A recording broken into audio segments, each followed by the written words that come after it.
All right. Welcome, everybody, to another special edition of Shadow City Mysteries House of Skye, where we go behind the scenes with everyone's favorite characters. Tonight, we get Matt times two, Deuce Matts.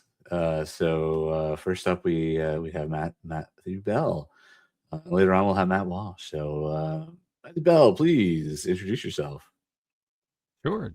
I'm Matthew Bell. I'm playing Farank Tern. I'm a actor and dad here in the Atlanta area. Yeah, I'm just happy to be here. Awesome.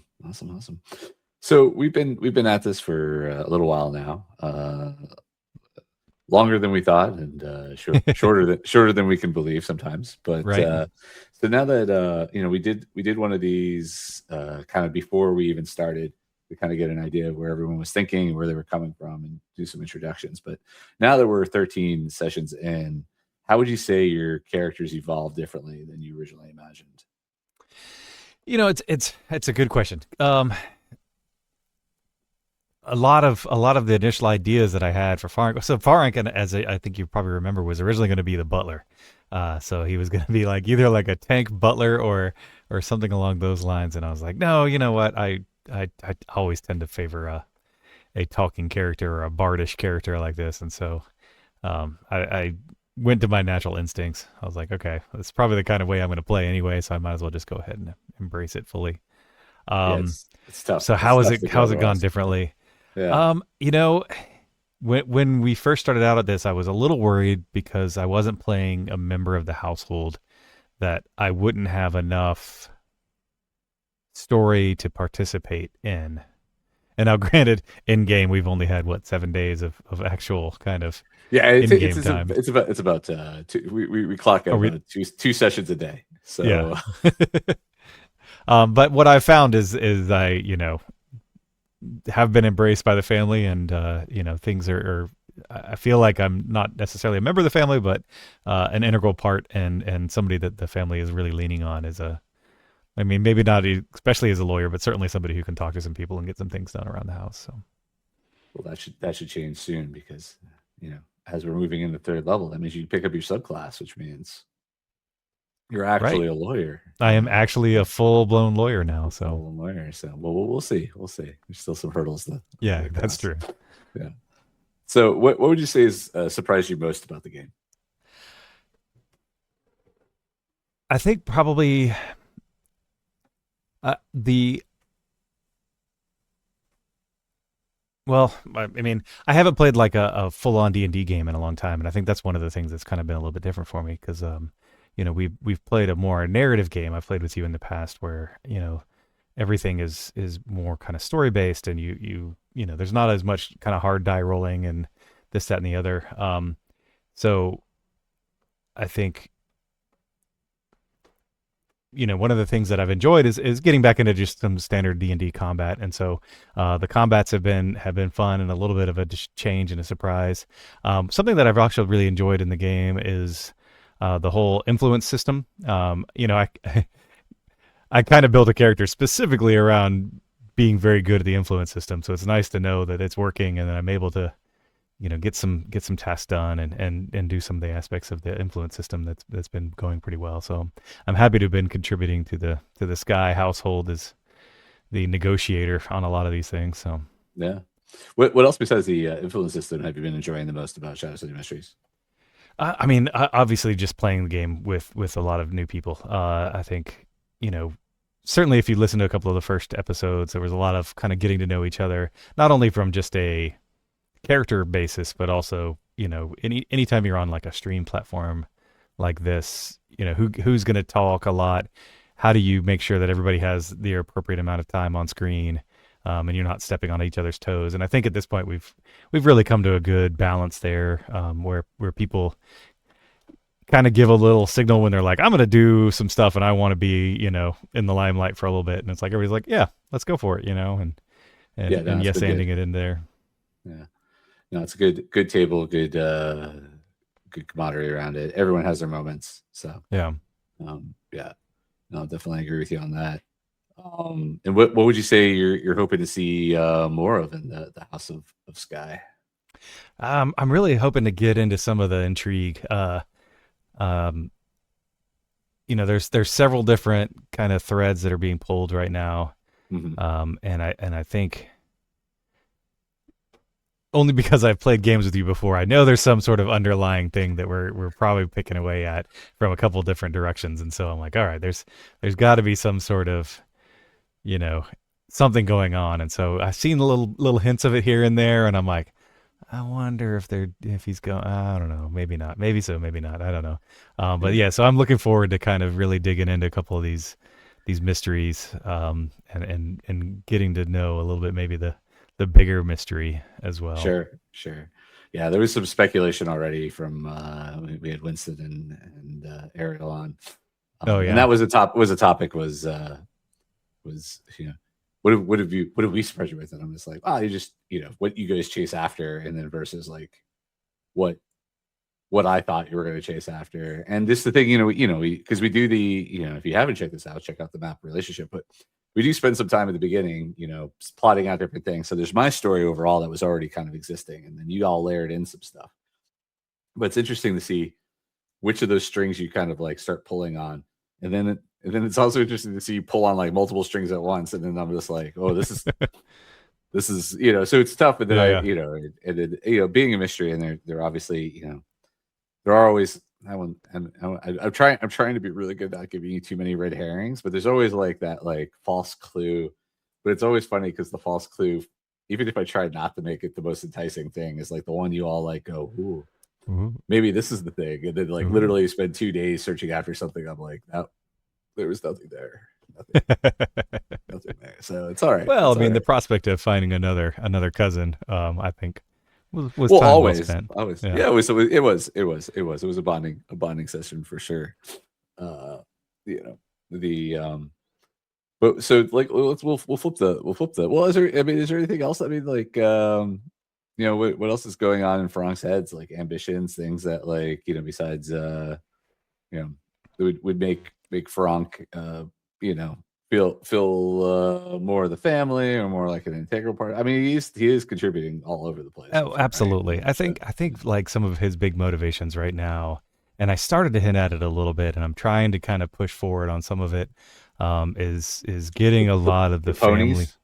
Well, the ponies, of Yeah. course. Yes, that is the biggest mystery, right? Are the Soretta Kestrels going to win it all this year? I think so. I think so. Yeah. But no, just the challenge that is a household of people who don't feel like they belong in a high society, and Yeah. then so not only is Farank there as just kind of the legal guide and a little bit of negotiations and stuff, but he's also trying to usher them all into Well, he's you a know linchpin, right? He's a Society of Ravens member. So like you're like, yeah, this is what we do. And then they're yeah, all like, what? We punch faces. You're like, yeah. you're like, no, we don't punch faces. there Please don't are punch better faces. ways of doing this. So yeah, definitely. So there's a little bit of that, and I want to start to layer in some additional kind of things with Farank, and I've got a Hmm. couple ideas Okay. of some personal intrigue I think which would be interesting, Yeah, but well, definitely let me know, because that's what I've been asking the other folks too, right? Like yeah, I'll keep driving. You've played games with me before, and a few of the others have as well.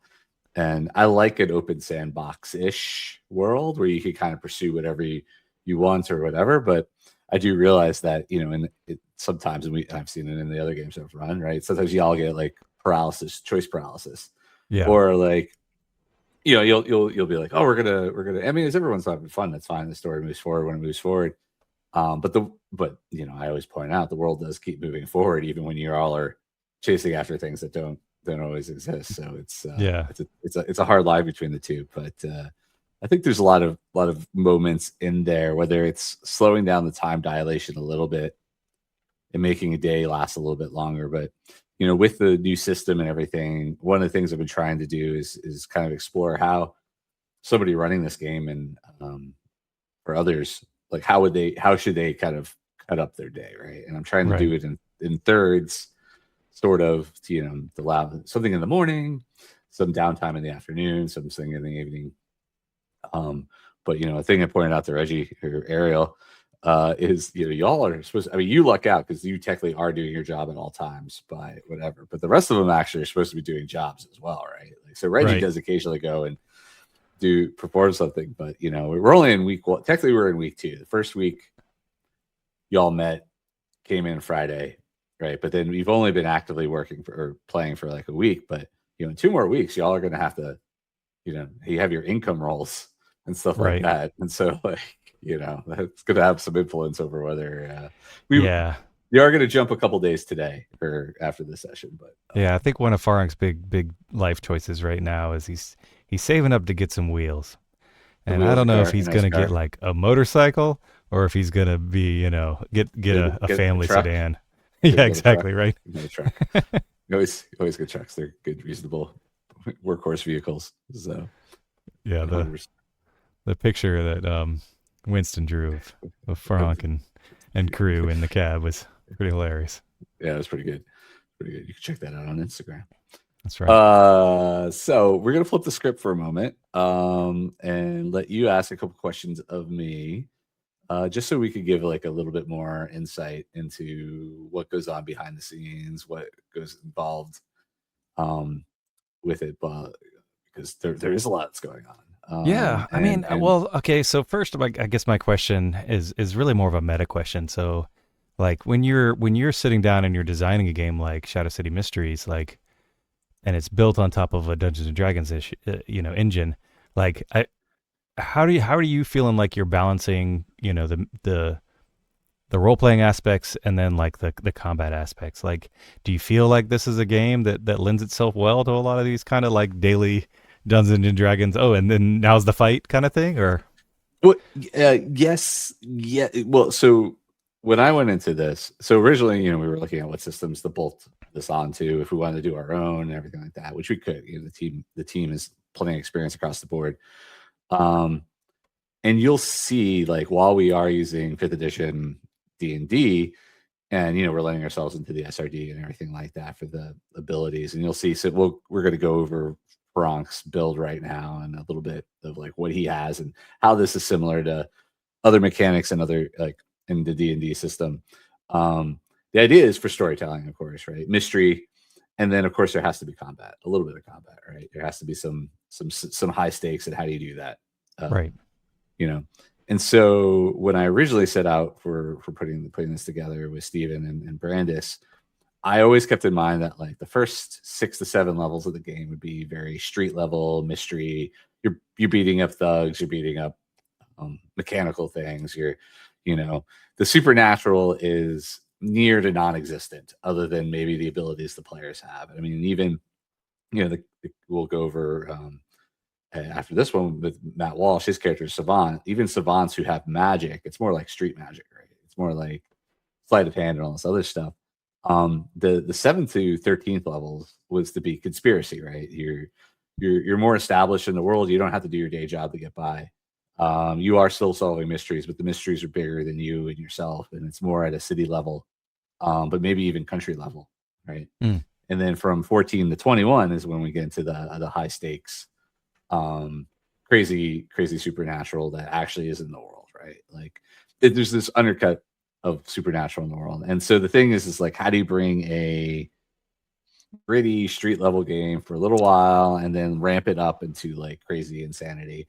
And we're using that as a basis of from what the game originates from, which is our original idea for our video game, Shadow City Mysteries: The Clockwork Noir, where you play the game 3 times and the game changes and gets weirder or different as you go through the game, because you get more experience and you can see more and understand more or whatever, right? So we're kind of, we're putting that model on top of it. And I think it's working out okay. One of the things we had to do when we were structuring the characters is not just focus on, like, usually your D&D character is all about like what your combat abilities are. And we have those, but as we walk through, we have a lot of other elements that we've bolted onto the system, right? We have influence system, you mentioned. We have the crafting system. We have a patron and contact system or whatever that plays out throughout the game. And so when you level up, you don't just get a cool ability that helps you fight better or whatever, you also get some abilities that help you influence people, help you contribute to the crafting system, help you with your patron, right? Like all these different things, so that no matter what you're doing within the system, you're able to contribute, whether you're a thug like Quinn, whether you're the face, which makes sense for influence more so than anything. I mean, obviously you get more influence based abilities, but even, we were talking about, so with Ariel, about the factions. We don't have race in our game, thankfully, because there's a lot of stuff that comes along with that. Right. But we have factions, and the cool thing about the factions is because they're not a race thing, they're a organization or whatever. We can lean heavier into the factions to give you your thing that makes you stand out or very different, or what your unique thing is. And so even though Reggie's infiltrator, which is like basically a rogue, assassin, whatever, she's a brass consortium. So those are entertainers and gig workers, right? So she has a little bit of that charisma base, but that leans into how she goes about being an infiltrator. Whereas like are a face, and member of the Society of Ravens, you have those charisma because it's a charisma based class, but you also have the wealth and the influence from that. So you can approach from a different side. And even Mandy, who also plays an infiltrator, we're pointing out, but she's part of the Cult of Tenebris, so like her take on infiltrator is totally different than and so it definitely allows for us to do different things, to have that story element in there, because it's so heavily built into the noir and the tropes that we lean into, but also have the mechanics to be there for a cool and exciting and interesting fight. I mean, all those fights that you guys have been into so far, rats and mechanic, like some of you all died almost. Yeah, which was a surprise to me too. So there you go, and I mean that to be said, we're just reaching third, and so before it was kind of like you do a bunch of things, you get a fight, you level up. This time again, you did a couple things, you fight, you're leveling up. Now it's going to be probably a couple fights, and then you'll level up, right? Like not every fight you're going to get more and more fights, you're going to get a little more abilities and so forth. Hopefully your survivability goes up a little bit. I was looking at everyone's hit points. It's actually the scary thing now is the hit points are starting to like, before you were like in a safe range amongst yourselves, and then now it's starting to spread a little bit. Like the glass cannons are definitely glass cannons, and then or not even cannons. The glass guy, the glass jaw is the glass jaw, and then the folks with the heavy hit points have the heavy hit points. So it's interesting to see. Hopefully, it all play out pretty well. So yeah. Next question. Is there? So I mean, we have a group of 6 of us, and we have 2 infiltrators. So in reality, we only have 5 of the classes. Was there a class that somebody didn't pick that you're like, I really like that one? I love the Maker. So yes, I mean, so the 6th class is the Constitution class, which usually doesn't exist really in D&D, right? You usually have your strength based class, or your Constitution, because it's usually based on hit points. Doesn't really kind of like, well, how do you translate that into like being, but I thought we had a cool concept with the Maker. So the idea of the Maker is that they put their blood and sweat into their work, and that even the crafters that are the delicate ones are hardier folks because they just work all night. They burn the midnight oil, they do this stuff. So I think our crafters or our makers are super cool. We we have the potential. We're going to have special guests in the future and so forth. So hopefully some of that a Maker on occasion.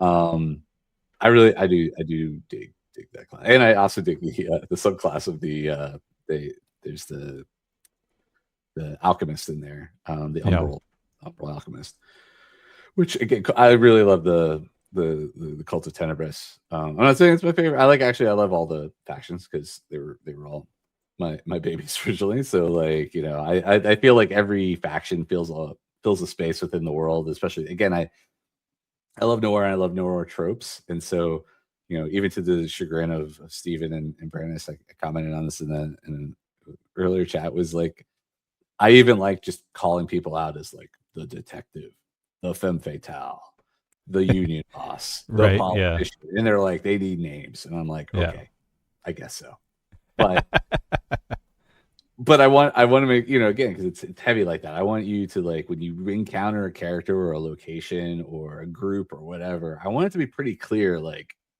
this is what they do, right? Yeah. But there's still those subtleties to it, right? Because it is noir, right? So, the original kind of catchphrase for the game was, even in a world that's black and white, or sorry, even in a world without color, not everything is clearly black and white, right? And so there is those nuances there. Yeah. Speaking of color, I've kind of intentionally ignored the mystic stuff. Like, I know I can go and I can read it, and I know I could brush up and know what the colors mean and what the different stuff means, but I'm kind of intentionally not, because I feel like Farank would not know anything about any of that stuff, right? No, you would. I mean, the only touches of, you've been taught purple is bad. That's the only thing, right? Like the biggest thing, right? Like, purple is our danger color in the world. Any other color, that's, and this is roughly what most normal, like, day-to-day folks know, right? Technology can provide color in some way, shapes, or form, but it's always metallics, right? And so that's where you see, the turnstone touches, the gold, the brass, and the coppers and silvers or whatever. There's a scientific reason for it, sort of. There's a like, and people, and it's just part of normal everyday life.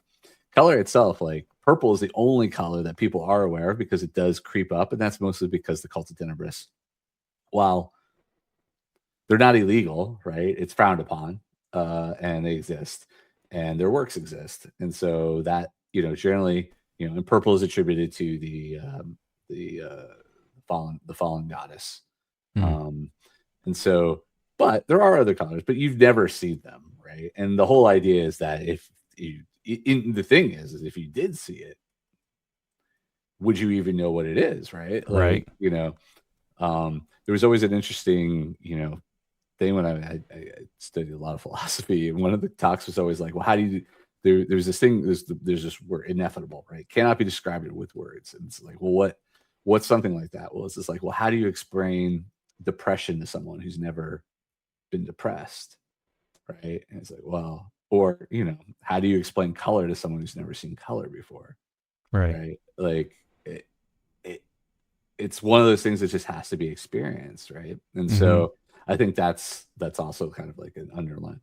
Like, I think I got too deep with that right there, but no, I think it's awesome, but I'm hoping for that. Like, that's one of the reasons why I've kind of intentionally avoided it, so that way when it actually happens in game, I'd be like, what? I mean, there's like high level abilities that in the mystical space that does make that evident, and then what happens to people who experience it for the first time is basically shock and awe, right? Right. It's just not something, and there's reasons for it. So I'm looking forward to that playing out in the game and everything. So, all right. Well, Frank's about to step in. So before we step into Frank's spa day, and it's not a spa day.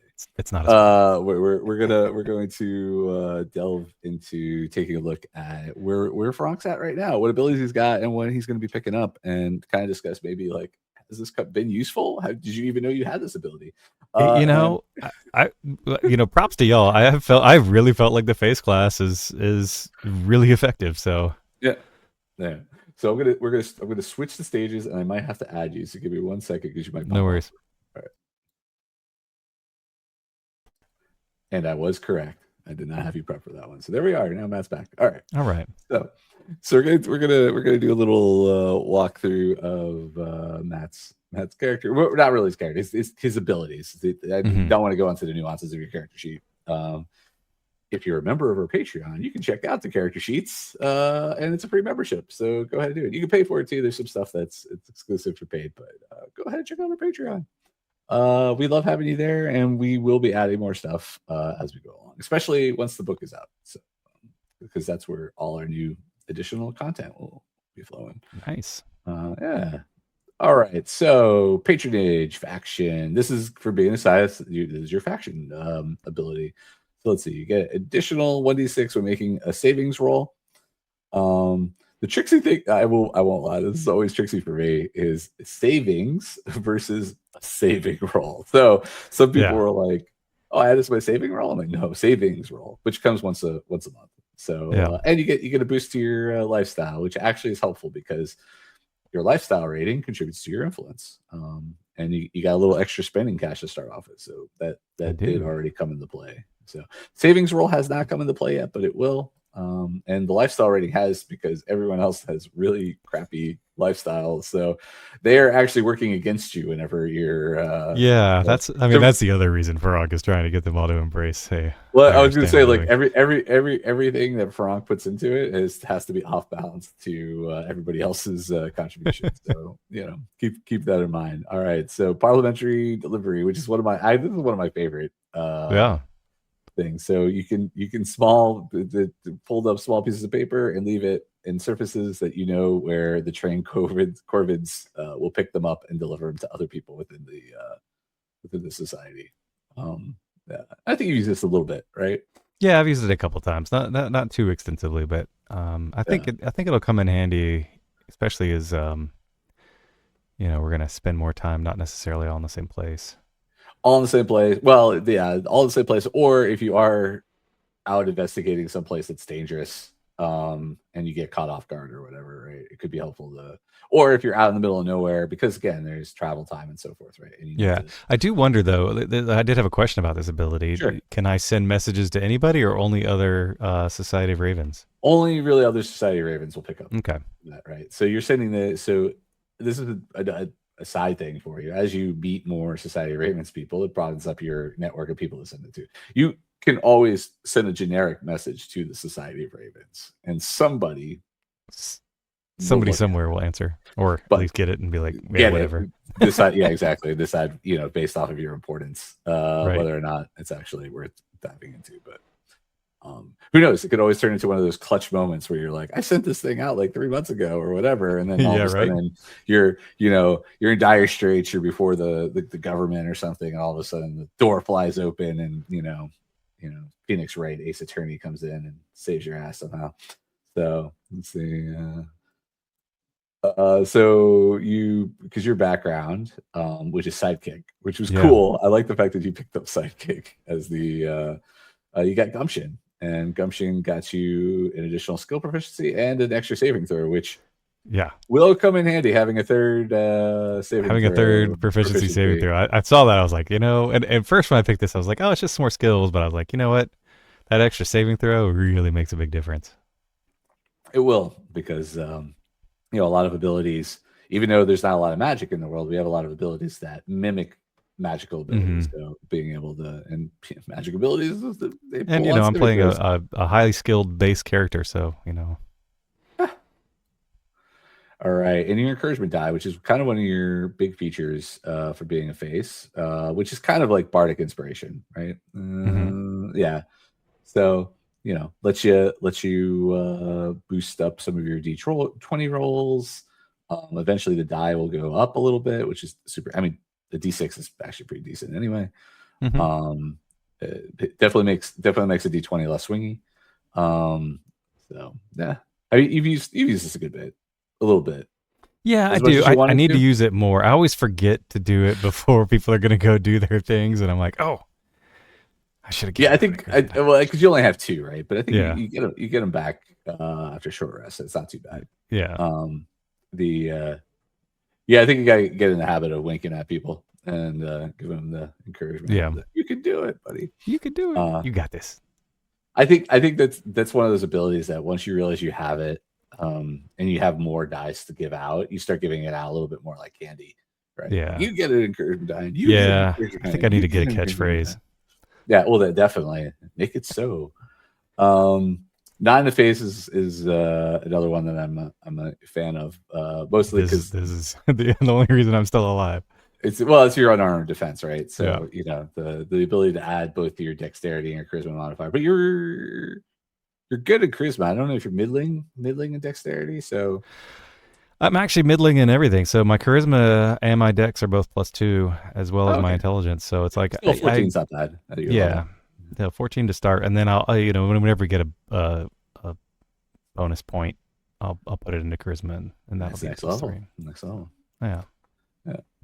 The and uncanny dodge, right? Always nice to be able to have the damage that actually does come at you. So for a reaction, not so bad. Not so Yeah, bad. it came in handy against those drill bots. And expertise, which is straight up expertise, but again, pretty handy, especially because you're going kind of like lots of skill, lots of different This comes skills in and handy a everything. lot. Yeah, the Yeah, difference 'cause between a +4 and a +6 is like, yeah, and you'll get more of those eventually. yeah. And now you have limited spell, which really just means that if you do get abilities that are spells that contribute over, right, you'll be able to. Basically, this is just your charisma. Your charisma-based caster when spells come into play for you, which came into play for this one. Your damning insults. So now you have vicious mockery as a cantrip that you cast with your charisma. So that's pretty dope. And what is that? Oh yeah, but the only thing that doesn't kill people just scares them or knocks them out. Yeah, but still pretty good. Pretty good. Yeah, I figure that'll come into play at some point here. And you have your group encouragement, which again another use for your encouragement die, giving people temp hit dies. Everybody loves temporary hit die. And those came in very handy when you were fighting the drill creatures. Exactly. Yeah. And Eye for Bar hasn't come into play yet, but definitely I used it briefly when we were repairing, doing some investigation with Ignatus.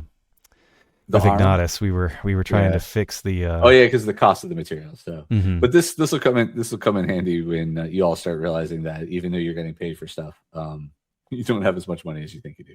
Yeah, that's for sure. So, yeah. And here we go. This is coming up. So now you're moving into third. You get your subclass. Your subclass is lawyer. So now you're going to be able to do cool things. So you get your objection, which as soon as I saw this written by Stephen, all I could think of was Phoenix Wright Ace Attorney. So, but it's the lawyer trope, right? Right. Objection. So, you can't handle the truth. Exactly. And this one's cool because you get to impose disadvantage, which will come very handy. I think there's been a number of rolls that would have been clutch if they could have been disadvantaged. And cast spells, require face them immediately. Oh yeah, so you can interrupt concentration, which is great. Yeah. And once per. Is this featured once? There's lots of ways you can get it. Oh yeah. Yeah, because I know when we were doing this, Stephen was keeping in mind that we use it only for when you roll initiative. Everyone would be starting combats all the time, but also finishing a long and short rest. Because we did just like, all right, I'm just gonna punch this guy over here. And all my stuff resets. And we're just like, wait a minute, that's probably not how we intended that to go. And then your last new ability is the Prosecutor's Eye, which is Hunter's Mark, which is pretty cool. So that's and what that means is because it's a concentration spell, but so is, I believe, Vicious Mockery. Maybe it's not. But if you do have any other concentration spells, you can cast both of them and maintain them as long as it's the subject of your Hunter's Mark, which is pretty handy. So yeah, not yet, but I have a feeling it'll come into play. Yeah, Hunter's Mark is always one of those tricky ones that people always want to cast, but at the same time, because it's concentration. And thank you for viewing. I appreciate that, Canva. All right, so all right, let's step over into the other arena here. No, back here. So that's where you've been, where you're at. And we're hopefully we'll see a lot more of that going to action, just because again, like. Maybe foreshadowing, there will be more combat and more battles ahead for those abilities to kind of be used. And so I'm looking forward to the family coming together and learning more tactics, especially as they've expanded out their abilities. So yeah, I guess I felt like Ignatus and I had a good kind of combo there because we're both kind of gun, arbalist shooters, and he turns out he's got quite a number of tricks up his sleeve. Oh, he does. He does. He's got a few more too, actually. So yeah. The Savant Mastermind definitely becomes a controller of the field. Yeah. So it's kind of cool. Yeah. But you'll learn more about that in a little bit. Yeah. The audience, not you. You'll be gone. Right. But I'll watch. You'll watch. There we go. Appreciate that. So so Wednesday night came and went. Well, sort of like you could go about your evening as you wanted to. Everyone kind of retired to their respective bed chambers with dreams of spa days ahead. And the next morning, you wake up whenever you choose, and there's an envelope underneath your door addressed to you. Oh, well, I'll put on my slippers and still don't have a butler here to dress me, but it's the 30s, right? Yeah, it comes with time. It's the 30s. We'll take a look at the envelope, see Sure. what's going on there. Well, the envelope is addressed to you. You clearly see it's in Mr. Edmeyer's handwriting, as per the last one. There's a invoice inside that says for your work, and very meticulously lists out all the things that you've done. Like removing mechanical pests, doing things just addressed in a very formal work order kind of way of getting everything done, and then a payment of $120, which Excellent. There's $120 in the envelope, and a note to you from your office. So you see very in the top of the Rock and Winters, lawyers advocates, to return to the office this morning. Whoa. Okay. Hopefully, not getting called to the carpet here. Looks like I'm doing a pretty good performance. So I'll go ahead and put on, my good business suit. I'll call a car. I don't necessarily want to ride in the truck into town.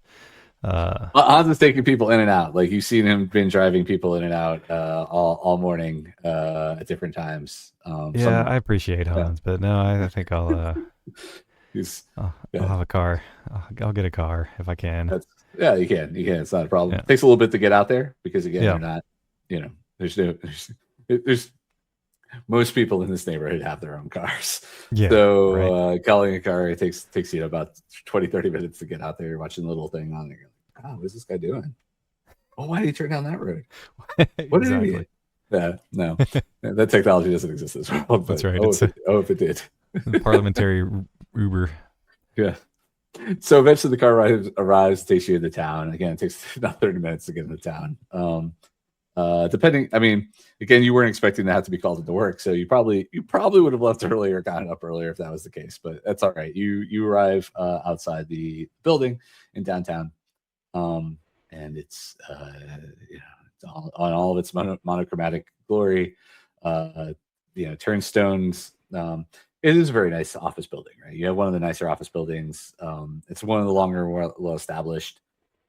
It's not the newest and finest, right? Like Rock and Winters has seen slightly better days, but they're not as bad shape as like the Skies. So it's just more of like they have their ups and downs, but no scandals, nothing right. As far as you're concerned, I mean, getting to be part of Rock and Winters right out of university was a huge boon for you, and then get this gig was even better. So. Even with the imminent threat of murder bots, it's only on a small list of things that of issues to worry about. But you've gotten to spend a lot of time at the Brass Rose Cabaret. So that's true. That's true. It has had some perks. Yeah. So you arrive at the office building, and take it from there. What would you like to? You saw that distinctly. The message wasn't from like the secretary or anything, right? Like the message was clearly signed by senior partner Herlon Rock. Oh, okay. Yeah. Well, I mean, obviously, I have to say hello to the receptionist who I haven't seen in a week and a half. Hi, good. How are you? I'm fine. How are you today? I'm doing well. How are things here in the office? Well, it's busy. There's lots of lots of our clients are doing one thing or another that's causing us to have to spend some time in the courts. But aside from that, that's just a lot of letters going out, and a lot of packages and so forth. So busy Any time. new Busy any times. new hubbub around the office? Anybody? No, not really. All right. It's only been a few days. Yeah. So, You always kept me in on the good gossip. So of course. Nothing new. But I do know that Mr. Rock definitely wanted to know when you were in the building. So just so you know, I'll be sending him. Until I understand, where should I head to see him? Where is he expecting me? The top floor. Okay. And so Well, the elevators. Pleasure to see you. Hope you Always have a pleasure. a wonderful day. Yeah, well, it's not so bad down here, and the weather is nice, unusually nice this time of year. So, Right. Yeah. I'll head up and take the elevator up to the top floor. You get into the clockwork elevator. It is very smooth, and the ride is pretty straight to the top. There's no one else. You are a little later than their normal starting hours, so it's the normal crowd that would be waiting and pushing in and filling into the elevators is limited. You actually, it's a clear ride straight up for you, which is about the fastest you've ever ridden it. How about that? And then you get to the top and it opens up. And then there's obviously there's the secretary of both Winters and Rock. So he greets you. He's like, "Hello, Mr. Tern. Good morning." Good morning. I see you have an appointment with Herlon. I do indeed. Yeah, he asked me to come in today. Are you ready? Are you ready for Mr. Rock? I as ready as I'm ever going to be. I'll say, recent events has made me a little bit more ready than normal. So I think anything I have no idea what that means, but yes, if you would like, he's ready to meet with you. He just finished a conversation with Mrs. Winters. Excellent. So, yes, and you walk into a very, very nice, but not as nice as it could be, right? Like it's a nice, nice wood. There is some turnstone embellishments. It's not over the top. It's you did interview at a few other advocacies within the city, and there are some like really nice ones, really, really, really nice ones, and but Rocket Winners has definitely had some good cases and some good clients recently. And that has definitely put them back on the docket of the upper to better firms in the city, right? So Herlon Rock is standing drinking his coffee, looking outside the window over the city. Is like, Tern, come in, kid. I'll walk in and give him a good professional handshake. He appreciates the handshake. He's like, Tern. Sorry, your turn. Rock. Herlon Rock is an older gentleman. He has short, curly, white hair. Little bit of little chops to the side of him. Darker complexion. Older gentleman. He also has a goatee. But all very well kept and mannered. His suit is impeccable. Little flash with he's got a handkerchief that does have turnstone threading to it, right? So that does pop a little bit. It's a nice watch, nice. Clockwork watch that also has turnstone. He's a man of means, but you know him to be a pretty fair and straightforward individual. So he's like, "So Tern, I hear good things. You're doing good work with the Skye Estate." Oh, thank you, sir. Thank you. In fact, Skye reached out to us and said that He's been so pleased with your work so far. He wants to make sure that you are, well, how did he put it? He wanted to make sure that we if you were to keep working with the family, that you had the proper uh, you're up to par or up to bar, if you will. He wanted to make sure that that nobody questioned your authority or ability to handle the work being given to you. So we want to make sure that you know what that means is well, you actually need to be an advocate, like a licensed advocate and lawyer. And part of that is you being able to put in a certain number of hours. And I know you were close before we sent you on this, and so what I like is for the next couple of days, you attend the courts with me. Yes, sir. And basically, you don't say anything, keep your mouth shut. But you hand me the papers that I needed there, and you observe what's going on within the legal system and everything like that. And it's very, very important that that you understand like how we do what we do and why we do what we do. Absolutely, sir. Are we going there today? We will be. We will be in a little bit. But I have a question for you, Tern. Yes, sir. What do you believe the justice system to be in the city? Well, sir, I believe that the justice system is here to provide some amount of recompense to people who feel wronged by others in the city. I think maybe in my before I had taken this position, I might have had a little bit more rosy color on it, but having seen a couple of the avenues of the more, we'll say, street level justice here, I feel like maybe the justice system might be a last resort for a lot of people in the city. It's worse than that. You're still looking at it a little too rosy. Justice system is an illusion. No, there is no justice in the city. Justice system is there to well, it's not justice. It's punishment. I see. Everything we have in here, the only people that the functionary within the city is it's all about favors, wealth, and your worth. If you don't have any of that, there is no justice. And that's just the truth of things.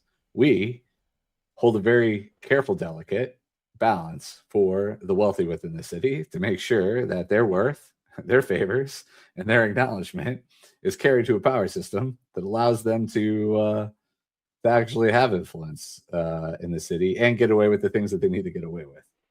I see. Yes. So keep in mind. And the other thing is, remember, this is an autocracy. So there's a fine line where religious law comes in, and we have nothing we can do about it.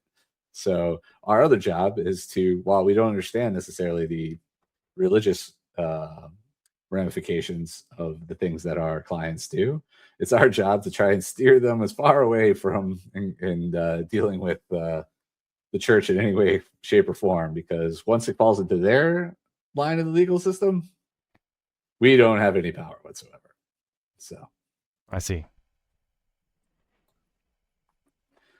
It's very, very important that we realize these things. I think we say, this is why I always say we're not really lawyers, we're advocates. All we could do is go into the courts, speak what we can, hopefully, grease the right palms, move the people that are on the other side of the bench to lean towards in favor of our people. And then behind the scenes, we need to be making the right connections, meeting the right people, and talking to the right folks, so that when we do find ourselves in court, it's already been decided before we even have to say a word. I see. I hope that doesn't, rattle your worldview a little bit of like what you thought that you were walking yourselves into. But it doesn't rattle me too much. It does give me a little bit of a little sad, because I had a dream of arguing a case successfully in front of a court. I might still be able to get that dream, but it might be predetermined. So will that take a little bit of the shine off of it? Well, I don't think so. If you want justice, there's plenty of other countries in this world that actually do have real justice. They're just not here. Yes. You'd have to get licensed though in those countries, most likely. Who knows? Maybe I think it's actually told that some of them you are allowed to represent yourself or have other representation. That's not necessarily there, but it's advised against because you wouldn't know the legal system there. But well, I mean, if I am going to continue to work for the Skye household, he is an international powerhouse, so I might find myself needing to be licensed in some of these other places. You may very well indeed, actually. So you don't think you won't get your chance necessarily to argue in a court. It just won't be in a Vesipon court. I can tell you that right now. So, and he walks you through basically the agenda for the next 2 days. He says, in order to get your hours in, you'll need to attend the court with him. You'll be, you have a few defendants ahead of you. He'll also be taking you to, I wouldn't say exclusive bars, but there's a couple lunches. There's a lunch that they'll have today and tomorrow. And you'll be meeting some other movers and shakers within the legal system there.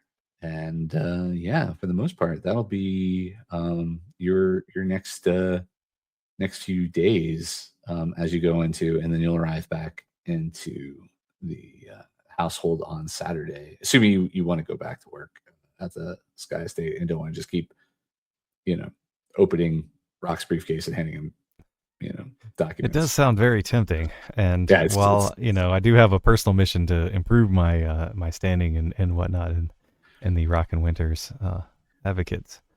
Well, you can actually go ahead. Society of Raisins. Well, you could actually you can go ahead and do a again your four choices of insight, or deception, or intimidation, or persuasion. So obviously, I didn't want to start with intimidation. And obviously, I feel like I need to get a skill that actually gives me a bonus in intimidation. So I don't know. Maybe at some point I'll pick up that. I don't know when you get new skills in this game.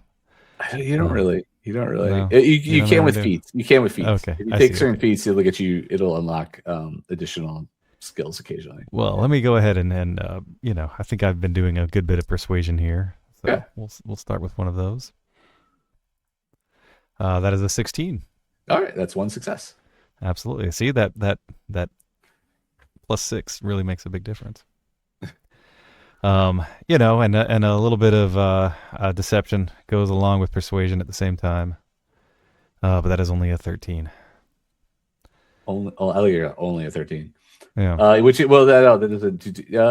Don't you have? We were just going over abilities. Do you have any abilities that let you? I mean, I don't think I can use an encouragement die on myself. I feel like Face is a little bit like voodoo. It only works on other people.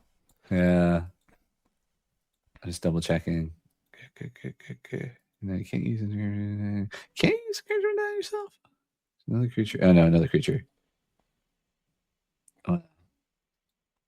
And well, we'll just give a little insight here and. Yeah, I could do your insight as your last one. Yeah. There's an 18. 18, that's another success. So you get 2d6. So go ahead and give me a 2d6 roll.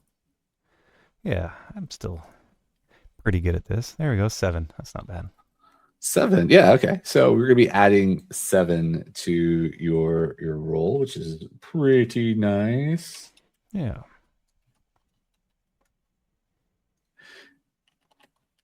Oh, 1 second.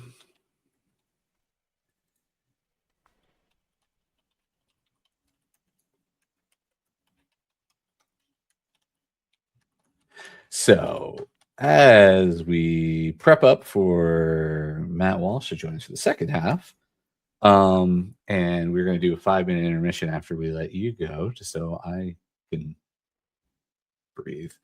I'm going to toss it to you to let us know where people could find Matthew Bell on the interwebs, and if you're up to anything, if you'd like to promote anything. No, I'm Embellish ATL on Instagram, but not on a lot of other places. Currently, I'm helping to assist the Chambly on-stage production of Mean Girl. If you're in the Northeast Atlanta area, February 12th through 14th, we're going to have a high school production of Mean Girls. Oh, okay. Well, that sounds pretty neat. So, yeah, definitely check that out. All right. Well, thank you, Matt Bell, for joining us and letting us get into seeing a little bit of Farank and what's been going on with him. Like I said, we're gonna do a short 5-minute intermission, which is probably gonna put us about 3 minutes, close to 5 minutes after the hour here. So check out our intermission screen and listen to some nice lo-fi tunes. But thanks, Matt. Enjoy the rest of your evening, and we'll see you on Tuesdays on 9 p.m. at our regular scheduled time. Same bat time, same. Can't say that, I don't think. So yeah, ignore all that part there. Yep. I believe that's probably owned by somebody else. So Probably. All right, cool. All right, we'll see everybody in about 5 minutes. Cheers. Thanks.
Hello. All right, we're back with another special edition of Star City Mysteries House of Skye. This is now Matt Part 2. That's right. Night of the Mats. The Night of the Mats. That's right. Totally missed that when I was setting this up entirely, but it's been good so far. So thanks for joining us, Matt. How about just a quick introduction of who you be? So who I'm playing? Me, myself, or who I'm playing? Or just the normal introduction? A little bit of both. A little bit of column A, a little bit of column B. You know. Well, I'm Matt Walsh. I'm playing Ignatus Ibison. He is now a third level servant, or is it still 2? It's going to be third through the session. I don't know. Yeah, it's going to be third through the session, right? Yeah. All right. But I've been playing role-playing games for a while and really enjoying Shadow City Mysteries. Excellent. Wow, glad you could join us so we could give a little insight more into you and Ignatus and what's been going on and where you think it's going. So first off, like we met, we met when we I don't want to go into that. We've known each other a very long time, and way before we when we had hair on top and not such gray beards. So that was the time long ago. But we had one of these sessions before we started the campaign, and obviously things have changed, right? We went in, we hadn't played at all. We just had like what we thought things were going to go. So now that we've been playing, now your character's been through 13 sessions roughly here and there, right? How's your character evolved differently than you originally imagined, Ignatus? I think it's more the mechanical differences. I mean, I was not experienced with 5e. Prior to this, I'd never actually played a game. And so I think, not understanding some of the mechanical aspects at the start of the game, and, some of just the general 5e stuff. But yeah, I've kind of, I kind of had a vision of him being this like superior, investigator, the super investigator. But I found that the Savant just has such, versatility. There's so much more than I like that I thought he could do, and especially through, acquiring the tricks of the trade, the spells. I know I'm supposed to play them as more mechanical tricks, but they're magical. It's street magic, right? That's what it's kind of thing. Peter natural capabilities. There's such versatility there. Once again, not being familiar with 5e and not being really familiar with a lot of the skill lists. Just now that I went to third level, I spent an evening going over all those second level spells that I have now access to. Well, that opens up a whole new world, right? Like, exactly. I was looking over because I was updating some sheets and things like that. I'm looking at your abilities. I'm like, what are you gonna do now? And it's like, so I agree, like the versatility is there, but I still think like, the abilities you picked up will definitely move you more towards that, really good investigator detective kind of thing. So yeah. And that's and he's actually a bit tougher than I thought he was going to be. Because when I picked the class, I didn't realize, his hit points are actually pretty good, and he's actually pretty tough. So he's actually useful. I'm glad you noticed that, because I noticed that too. Because like I was just talking to I just had a session with Matt, the other Matt Bell, and there's certain classes that now you're a third. The divide between your character's hit points is starting to get more significant, right? And so like obviously the heavy is a little bit the tough, not the tough. Technically, the maker would be the toughest, but we don't have a maker in our group, so like but then like I think to the surprise of the infiltrators, they're actually kind of beefy as well. But you're no slouch in the hit points department. So like which I think is handy and gives way for the survivability of the because I think a lot of times people think intelligence class, they think like glass cannon or whatever, right? And since that's not the intent, like because you don't actually have like magic, like we balance that out, right, with giving you a little bit hardier it's a nice blend, and it kind of is a cross between different genres, but allows Ignatus to jump in there when he needs to. He didn't hesitate during that last fight. No, it was great. I wasn't surprised I wouldn't have been surprised if he died, but well, I think everyone's realized that combat is it's combat, right? There's Yeah, always the exactly. risk, and I think that's what makes it interesting, right? And Well, like I'm and used to it, I've started playing like a lot of the old school gaming. So I mean, you're literally rolling into a dungeon with a wizard with 1 HP sometimes. So like, like it's characters die. I'm used to that, but yeah. So it's a little bit different with 5e, but like I'm very used to that, and combat being extremely dangerous. But I also knew that there were some other people that were more fragile in the party, so I jumped up in there. Yeah, no, it was good. It was good. It was good. It was a good combat. And I think as we'll see as we move along, the milestones for a combat, doing some stuff, you leveled up. Now you're moving in the third, going on the fourth. There'll probably be a couple combats and then some stuff before you level up. So you'll get to use a lot of these new abilities and some of the abilities you haven't touched yet, a little bit more too, right? So, and I think everyone will start to find their space in the combat, right, and how you work together and how you make that all happen. So what would you say has surprised you the most about the game so far? Like I mean the scenario in general, I mean there's just a lot of depth. There's a lot of different layers in the city, and so trying to peel those off, especially the one thing I would say that I do sort of regret with Ignatus is like going low on the charisma, because there has been a lot of faction interactions and a lot of roles where I'm like, oh, okay, this -1 is not going to help me here. So Stephen and I comment on that quite a bit. We're like, oh, poor Ignatus.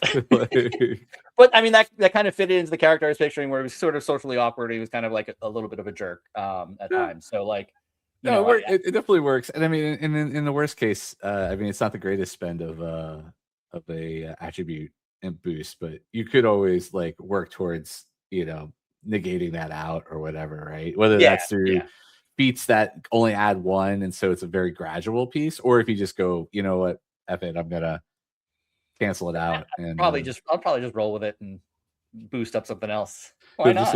Just let Farank cover the other half of that. Exactly. Or watch, have the team let me speak and watch it all go horribly wrong. Wrong. So it's not so bad. It adds to the swinginess of it all, right? Yeah. What would you say you're enjoying the most about Shadow City Mysteries? Yeah, I mean, I love the, like I said, I love the complexity and the different mysteries there are to solve. Because I think we said at the beginning, like I like kind of solving problems and solving puzzles. So all of the different things, I'm using, I'm taking notes, in a note app that creates this web between all the different notes I take, and I kind of have that graph that links them all together, and so it's coming together where it's like it's a huge spider web. So unraveling that spider web and figuring out the connections and figuring out, what happens to the orphans. Ignatus isn't really too concerned about the orphans, but the rest of the family seems to be concerned. So yeah, they do. They seem overly concerned. It's not overly concerned. It's just surprisingly concerned. I mean, I get it. Like again, I knew that some of the things that we put on the board when we did the map, the pregame, where you guys were able to, add your own 2 cents into what would be in the city and everything like that. I knew obviously some of those you would want to navigate to because you put them on the board or whatever, right? As a team. But I am surprised on what people are, they're jumping towards more heavily. And I'm like, all right, this is the thing. So we should probably, get to the heart of that. My hope is, because again, the way it's kind of set up is like, 1 through 6 levels is kind of like the mystery, the lower level stuff. And then, 7 through 13 is more like city-wide conspiracies and things like that. And then whatever, I hope to wrap up some of these, different mysteries before you all hit 6. Just to have some achievements, because that's the only problem when there's a lot of different threads that you could be pulling at, right? Is it means that it slows you down your ability to. Now in some cases there is overlap, right? Some things will come together and you'll be like, aha, that was connected to that thing, or whatever. But in some cases they're totally like just that thing's happening over here and that thing's happening over here, and it's Shadow City is a dangerous place with a lot of effed up things going on all the time. So you gotta be careful. Yeah, I mean, insectoid automatons attacking us was unexpected, and that's a whole new investigation we have to look into. Where did these come from and why? Exactly. Yeah. No, and you will on Saturday once you're done with your spa day. And so so what are you hoping to see more of in the House of Skye? What's something that like Ignatus, besides the mysteries, those are all there, right? I mean, that's there. Yeah. Is there anything else that you as Matt Walsh wants to see more of? Because we touched on it, or we haven't touched on it at all, and you're like, you know what? I thought we were gonna have more peanut butter with our mechanical insects. No, I think now that I'm kind of getting more comfortable with Ignatus, I'd like to get into the more of the social interactions. I think early on I was still kind of feeling out the character myself. So I think now that I'm getting a little bit more familiar with it, I'm enjoying. I want him to be that. I want him to demonstrate that -1 in charisma. Sure, why not? Right? Exactly. Yeah. And I think everyone's finding their space at the table, right? Yeah. There's good breathing room. I think everyone's pretty big. When somebody wants to have a moment, we were talking about this today. Actually, almost everyone. When everyone wants to have a moment, there's a moment where you could be like, you could have the spotlight for a little bit and do your thing. And I don't think anybody is too worried about that, because there's a lot of person. Well, Ignatus' lack of personality, but like everyone has a lot of personality. He has actually, it's not a lack of personality, right? It's just a negative kind of personality is there, and I think it's good to delve into that and see where that takes you. So yeah, I think the one thing I'm surprised with, is because I feel like we're at times breaking, the cardinal rule of role playing games and don't split the party. We've split the party a lot. I don't know. I don't know whether that's intentional or not, but like I was surprised how many times we've gone in like different directions. Well, the good thing is I don't mind that so much, right? So my for me, I like I run a lot more narrative games, right? This is actually my first time running 5e D&D. Okay. I've played lots of 5D in 5e D&D, but I've not like run it a lot. So for me, I like more narrative based games. I like a lot of looser. I also like a lot of like homebrew rules and everything like that. Now the good thing is we've designed the system to strap on top of D&D 5e. So we do have a lot of homebrew rules, right? We have the influence system, we have our crafting system, we have the patrons and everything else, right? So I've been able to, working with Steven and Brandis, who know 5e like inside and out, to be able to get the things that I want into the world through manipulating the system in a way, right? And I really feel like so normally you're right, like you wouldn't want to split the party or do these other things like that. But because the game's not inherently heavy combat where you need everybody in order to offset the CR, the challenge rating of the combat. I mean, I have avoided for the most part of when you all are off individually or in little packs of 2 of having a combat happen, because it's just so burden. It's not burdensome. It takes time, right? It takes a lot of time. And then that means that everyone else is sitting out while everybody's doing. So most combats in general will be set around you all being together. And most of the individual interactions will be dealt with on either skill-based challenges. So you're saying if we always stay split, there'll never be combat, right? So that's the way to stay alive. It is maybe. Or I just decide the one-off, like one-shot you, just like, wow, all right, it's Hans decides to just metagaming, Walsh.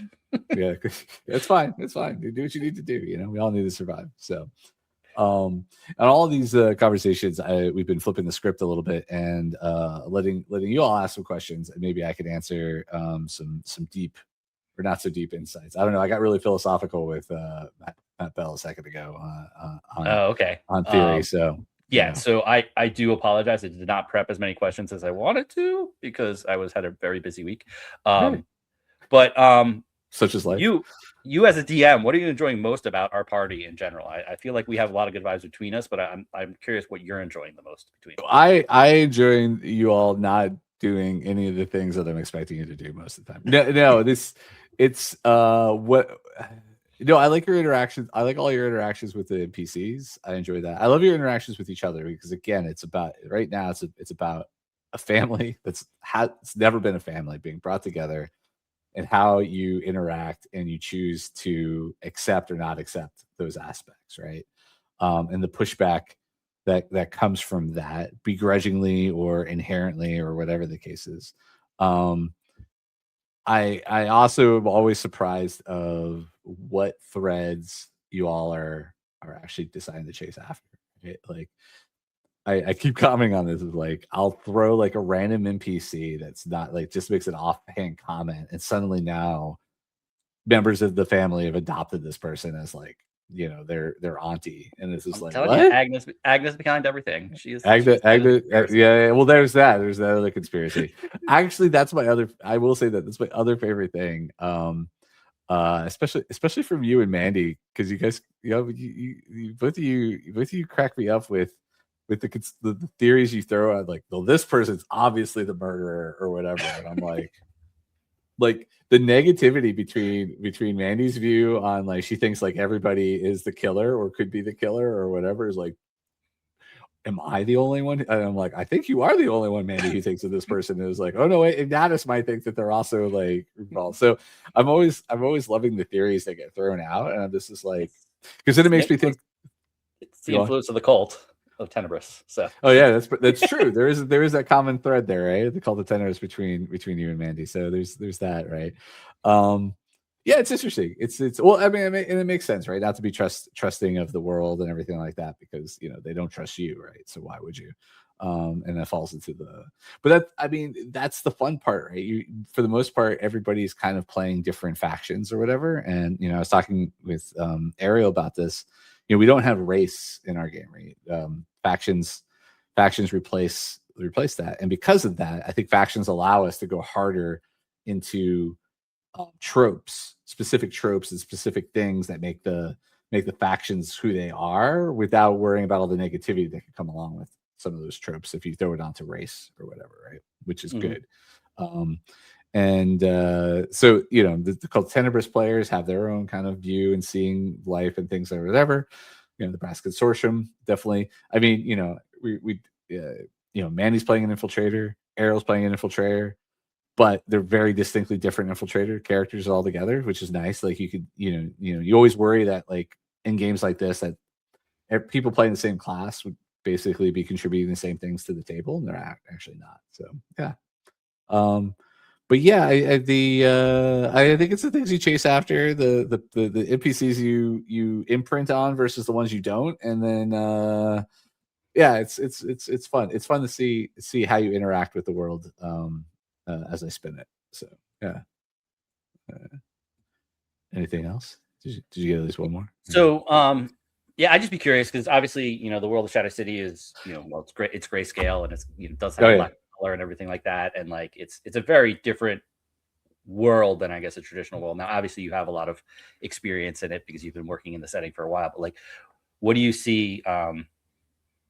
What do you run into as challenges? Like, are you always like about to say a color? Like, because I'm almost in session, like about to say a color, like tip of the tongue. So, oh no, I do. I mean, yeah, no, it's still tough, right? Like, even on the one-on-ones, like the earlier, like behind the scenes, you know, Katie and I were talking about a drink and having an orange, and we're like, well, I mean, we assume it's an orange. It's in the shape of an orange. It's not the color of an orange, you know, like so.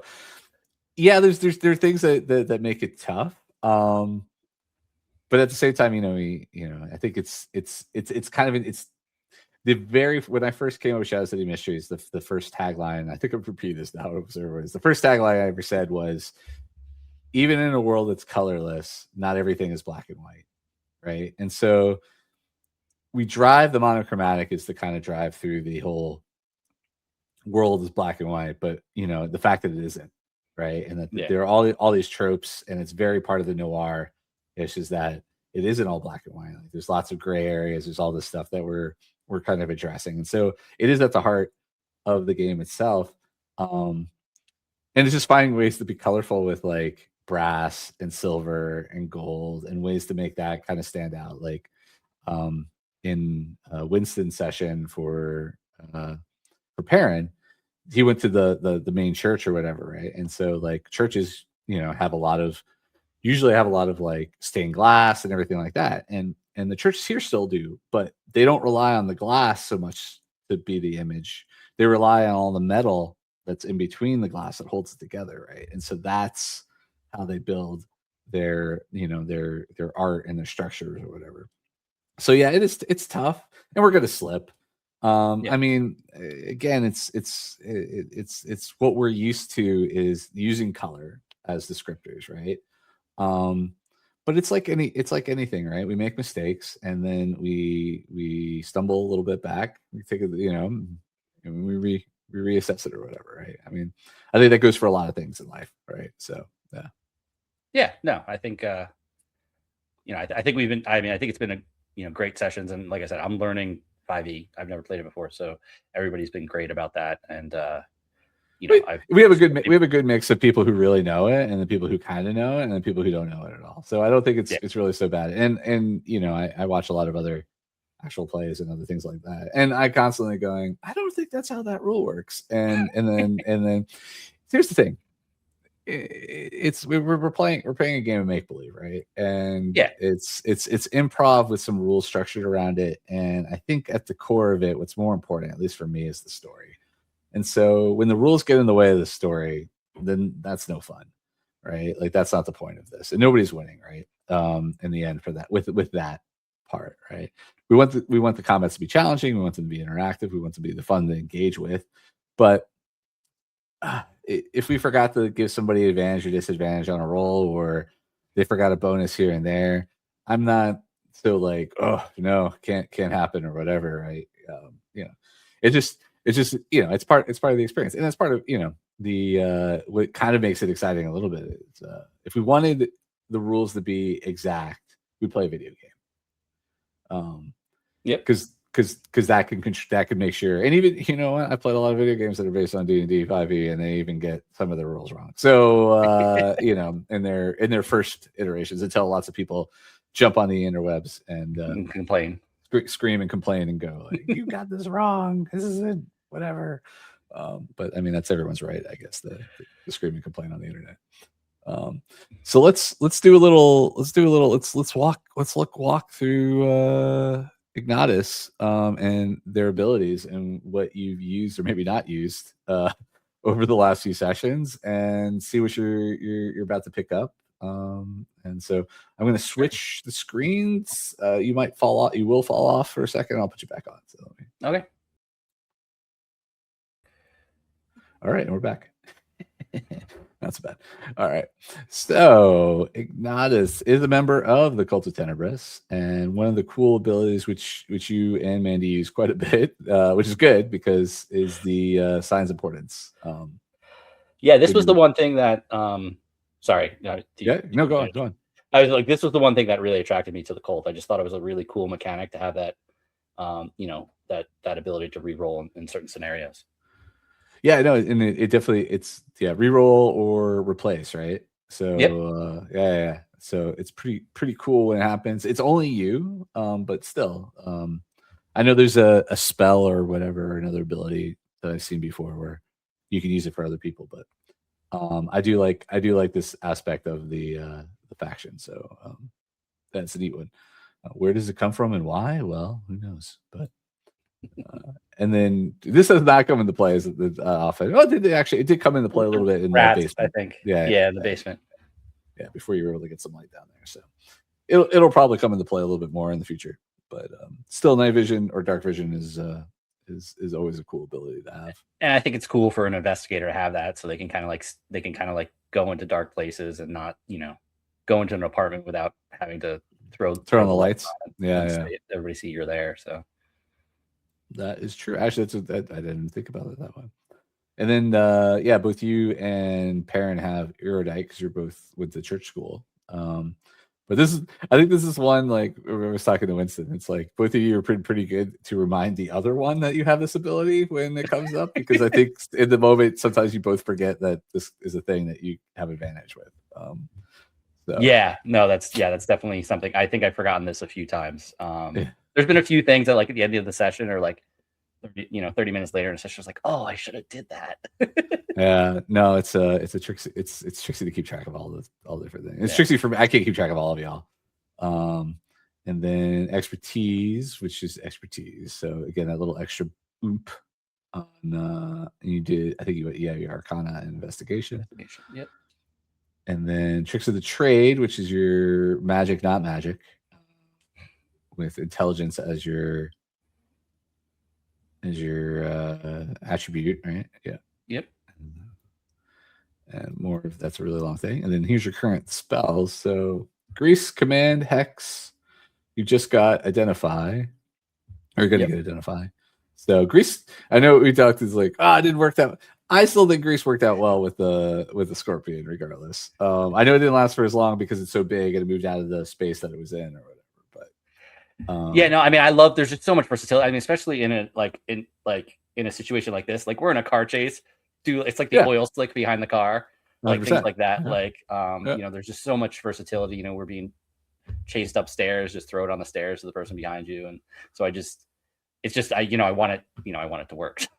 No, of course. The one time I used it, it didn't work as well, but it worked though. I still feel it slowed him down. It couldn't move like that scorpion. That giant scorpion would have been on them way faster if it hadn't been for the half speed. So for the difficult terrain. So no, I still think it was handy.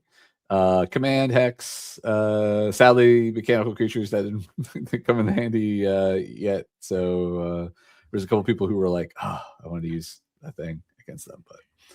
Yeah, Command I didn't think would work. I think Perrin tried to use it. But... Yeah, Perrin. Yeah, we chatted about that. And then Hex is always handy. And Identify will become useful. And then Augury. Yeah, I'm really excited about the ones in Tricks of Foresight. That was when I saw that on level 3, I was like, "Ooh, that's nice. Those are some nice utility ones." Oh yeah, 100%. I mean, it definitely leads into the detective piece, right? Locate objects, and then enhance abilities is a nice little boost, especially since ability checks come in quite a bit in this game comparatively to probably a normal D&D session. So yep. And then your superior intelligence, which is kind of, I don't know, it's sort of bardic inspiration, but not, because it's mostly for you. But there are moments. I know. Wait, this is not. You can't share this with anybody, can you? Superior aim, you can. Okay. Yeah. So there is a few moments where, and that's what I like. There are different areas where you can choose to use this for manipulation or investigations and stuff like that. This was one of the things that attracted me to the Savant class too. It's just the versatility here, the ability to roll the dice, the ability to help.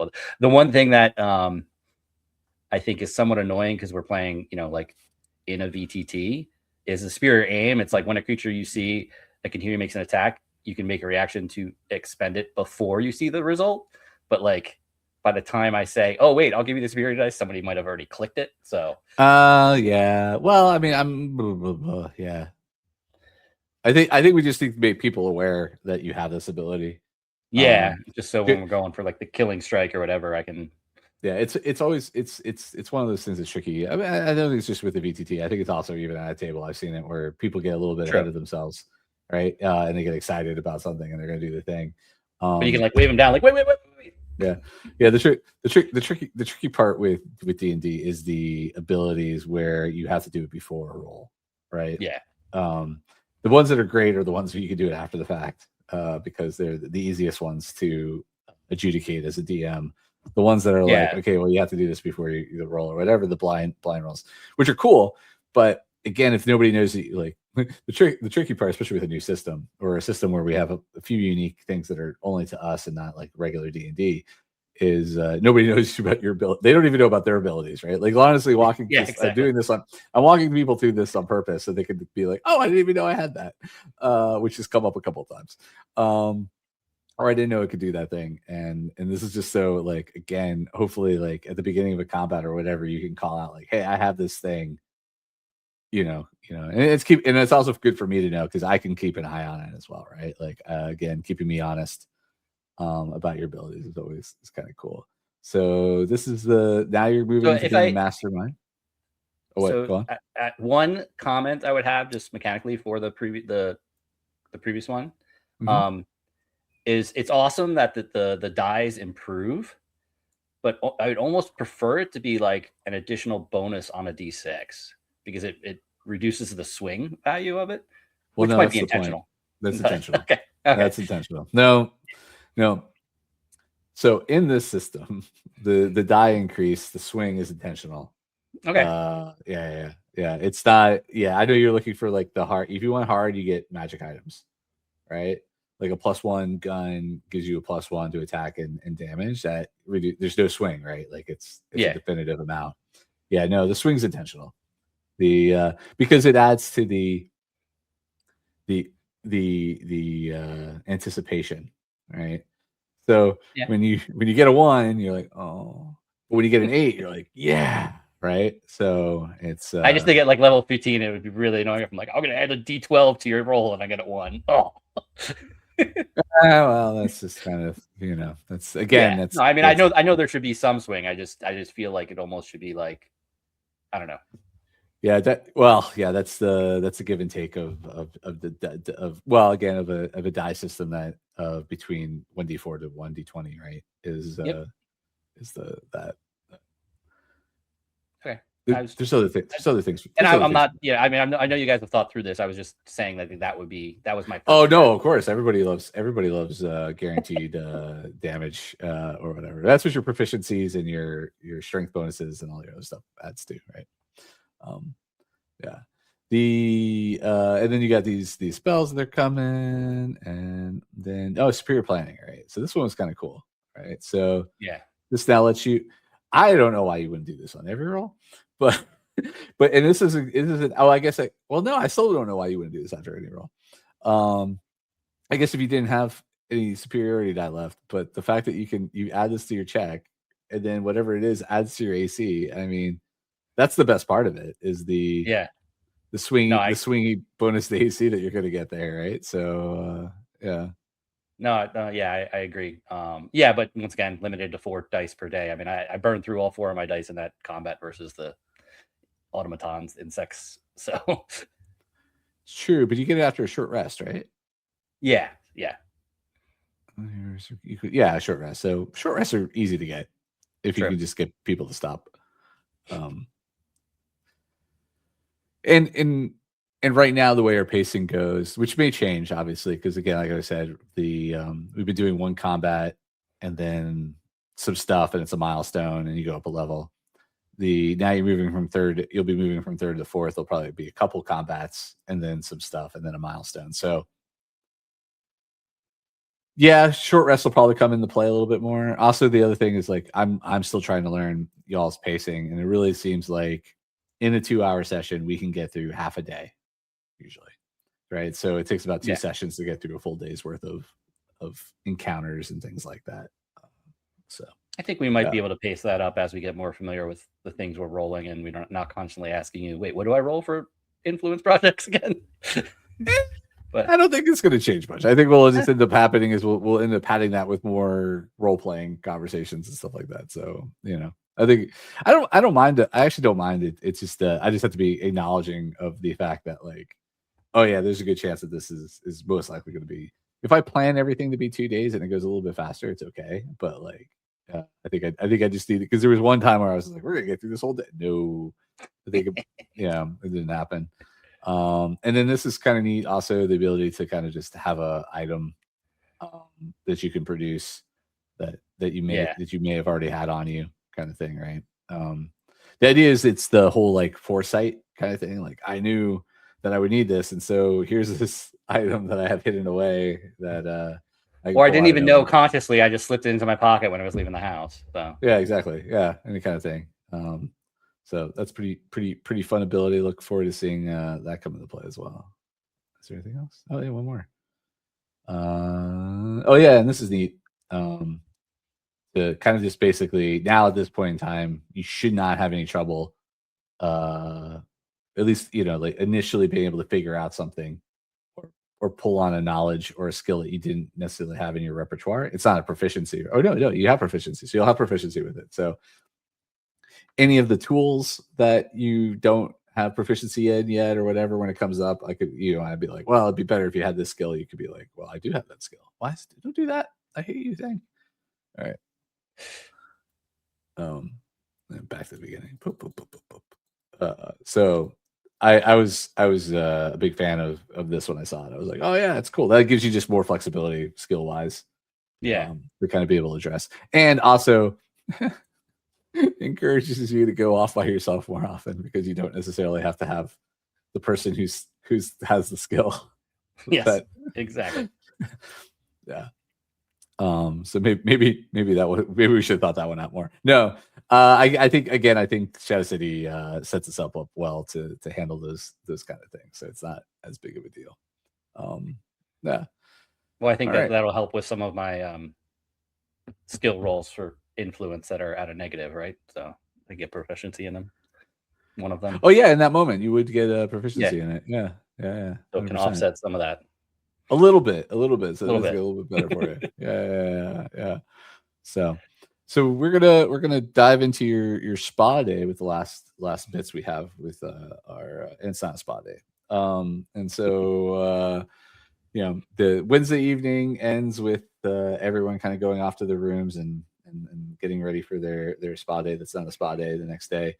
So before I go to sleep, Okay. one quick thing.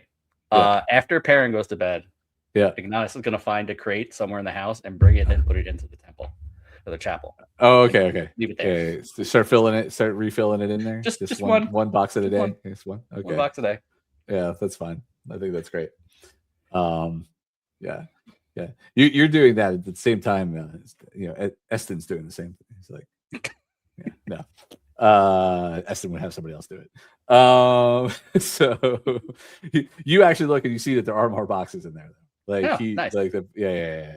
No, it never fully gets cleaned out. Every time it looks like somebody's getting cleaned out. It does seem to be refilling.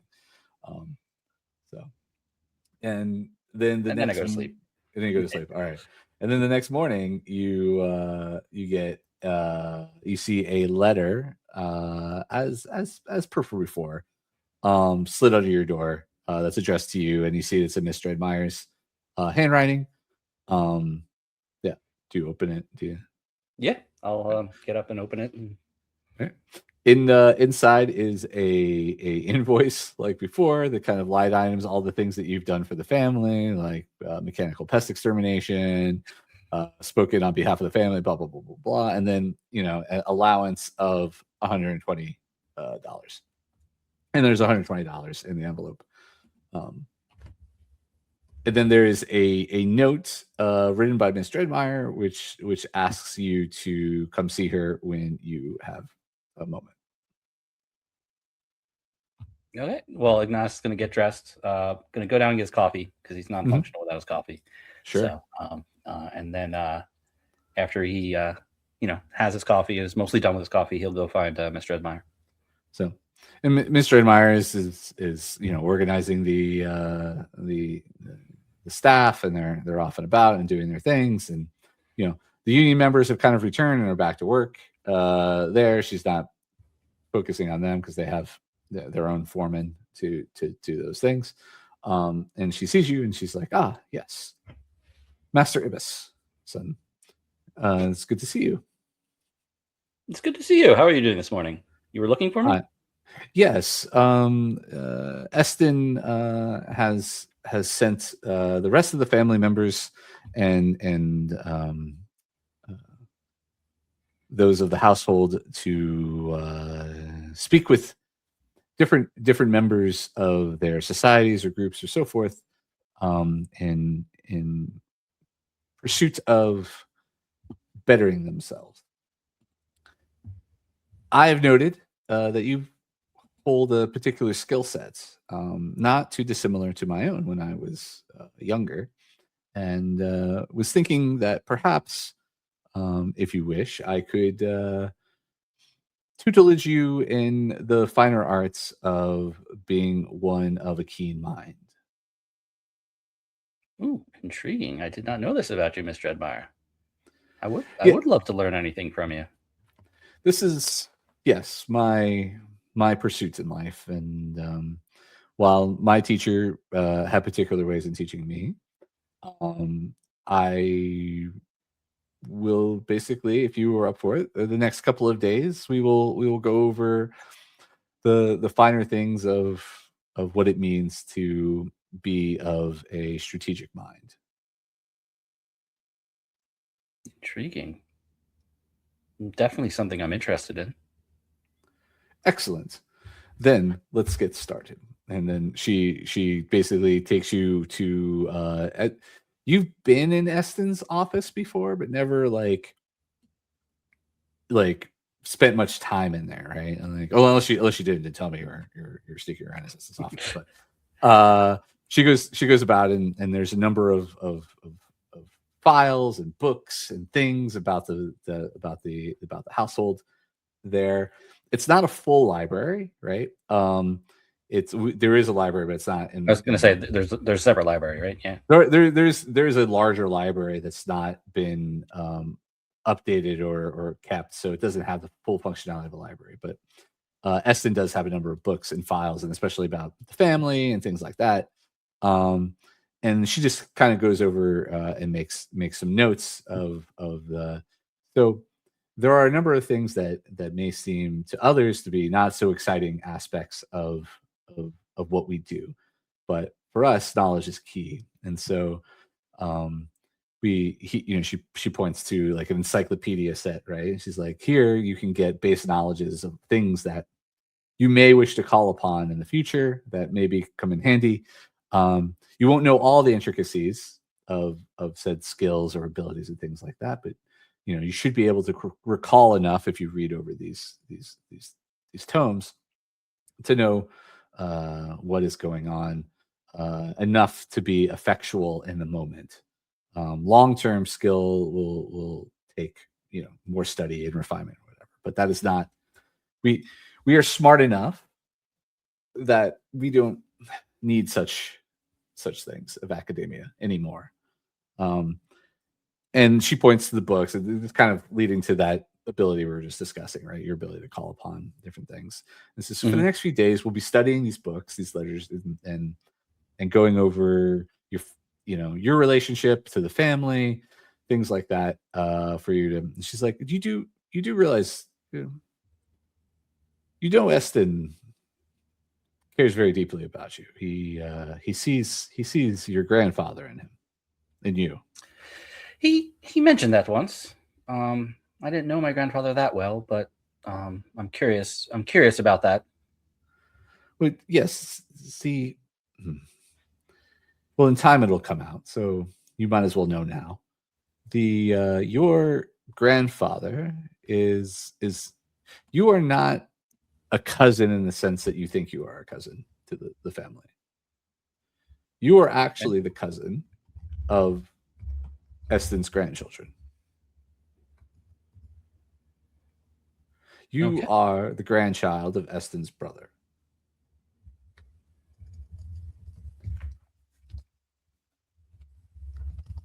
Interesting. Your parents, as you know them to be, actually adopted you and took care of you. That may explain why they seemed like they never wanted me. Well, they did because, they were being taken care of quite well by Eston.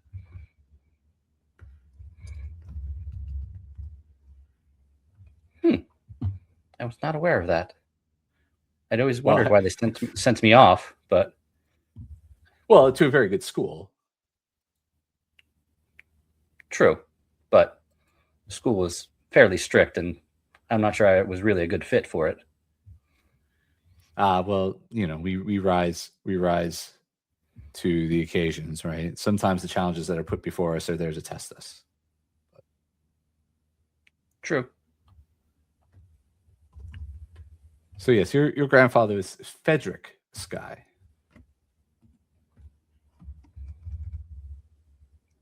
Are you going to give me what's the spelling on that? Frederick? Is that Frederick. Just Frederick without the R, first R? Correct. Okay. That's how we roll in this city. We remove letters I just wanted to make sure. Randomly from words in order to make new words that are now names. This is how we go. Interesting. I didn't realize I was so closely connected to the family. Yes, well, that's why Eston has always liked you and made sure at least that you were taken care of as best he could without drawing too much attention to the situation.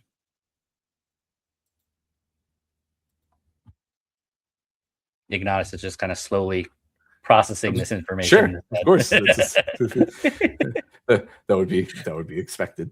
And Mr. Edmeyer, you can tell did this on purpose, right? Giving you this information. You know that like she would not just is intentioned that you know this, and she tells you to do with this information as you will. Should you choose to share with the others, that is for you to decide.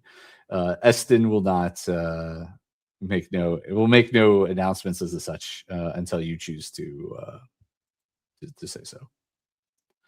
And you see, and as you're going through the books, there are information more about the family, about your grandfather, his death.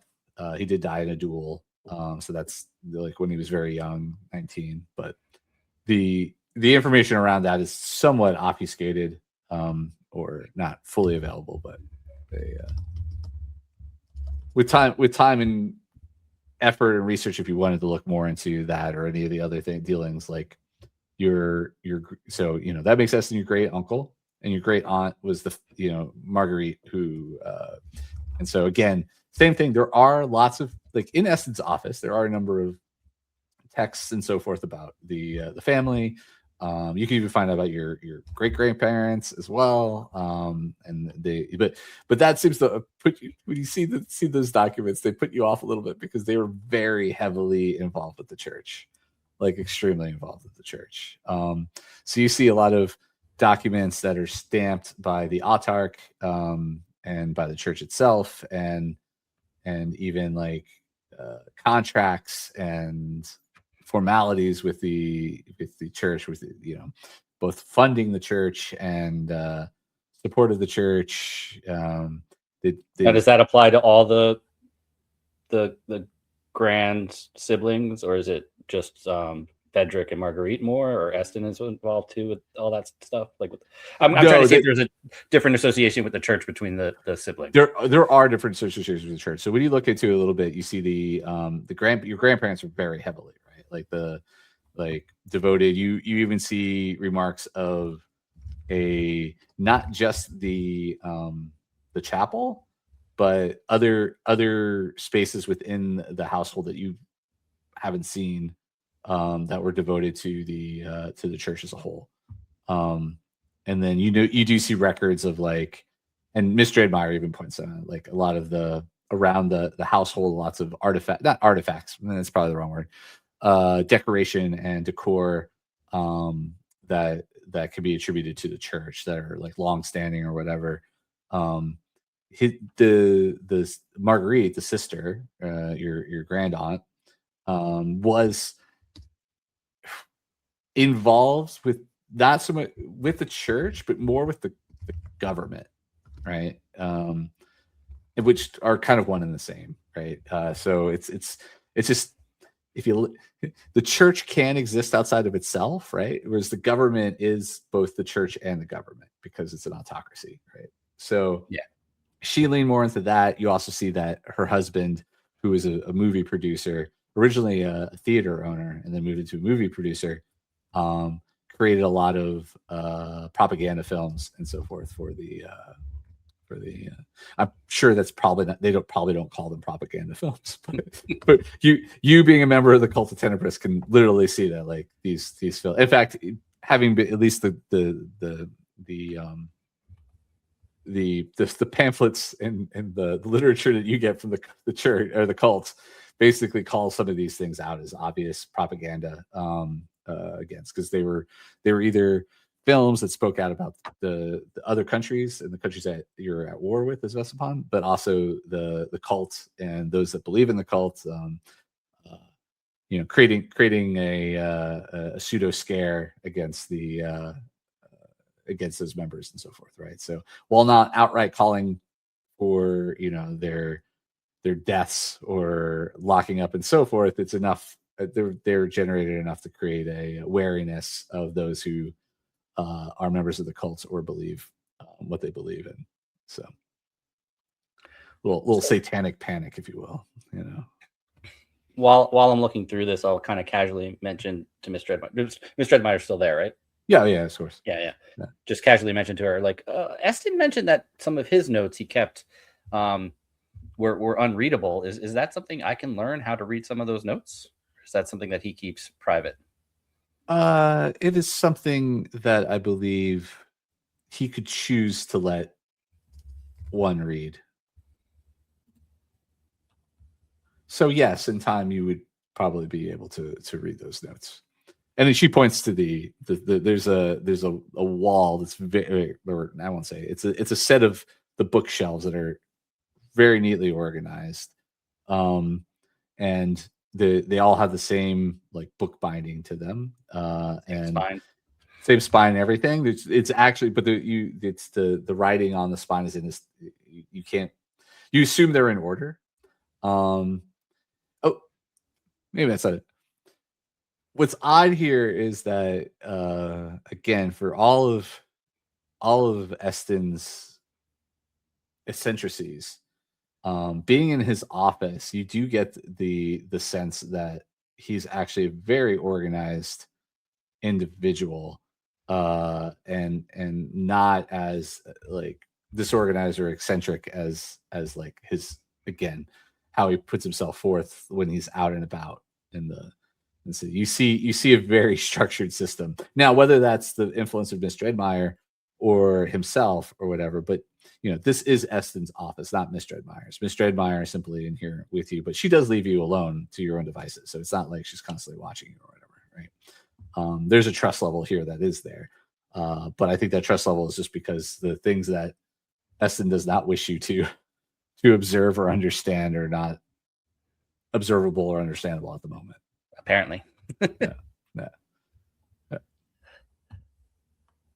Yeah. So I mean, I'd be curious to find out more about Frederick Skye and his involvement with the church, and curious. He had too.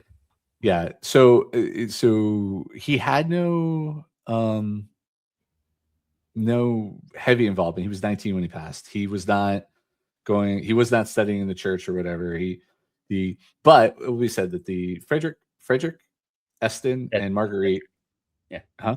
Sorry, Frederick. Yeah, sorry.